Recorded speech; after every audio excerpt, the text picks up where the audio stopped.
Gazette প্রকাশের পরে আওয়ামী লীগের নিবন্ধনের সিদ্ধান্ত হবে বলে জানিয়েছেন প্রধান নির্বাচন commissioner CEC AMM Nasir Uddin. রবিবার ১১ মে গণমাধ্যমকে তিনি এ কথা জানান।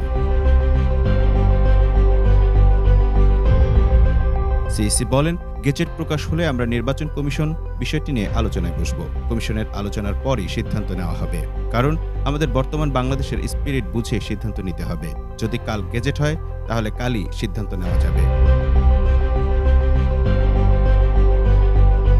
গতকাল শনিবার রাতে উপদেষ্টা পরিষদের এক বৈঠকে আওয়ামী লীগের কার্যক্রম নিষিদ্ধের সিদ্ধান্ত নেওয়া হয়। বৈঠকে আন্তর্জাতিক অপরাধ ট্রাইব্যুনাল আইনের সংশোধনী অনুমোদন করা হয়।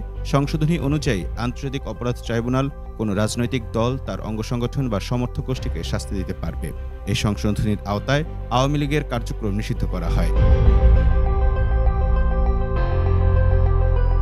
বৈঠক শেষে বেরিয়ে আইন উপদেষ্টা আসিফ নজরুল সংবাদ ব্রিফিংয়ে জানান, উপদেষ্টা পরিষদের বৈঠকে সিদ্ধান্ত হয়েছে আন্তর্জাতিক অপরাধ ট্রাইব্যুনালে বাংলাদেশ আওয়ামী লীগ ও এর নেতাদের বিচারকার্য সম্পন্ন না হওয়া পর্যন্ত দেশের নিরাপত্তা ও সার্বভৌমত্ব রক্ষা, জুলাই আন্দোলনের নেতাকর্মীদের নিরাপত্তা এবং আন্তর্জাতিক অপরাধ ট্রাইব্যুনালের বাদী ও সাক্ষীদের সুরক্ষার জন্য সন্ত্রাসবিরোধী আইনের অধীনে সাইবার স্পেস সহ আওয়ামী লীগের যাবতীয় কার্যক্রম নিষিদ্ধ করা হবে।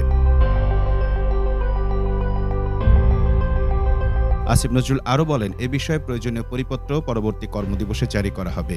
এছাড়া উপদেষ্টা পরিষদের বৈঠকে জুলাই ঘোষণাপত্র আগামী ৩০ কার্যদিবসের মধ্যে চূড়ান্ত করে প্রকাশের সিদ্ধান্ত গৃহীত হয়েছে। Mamun Mahfuz, time news desk.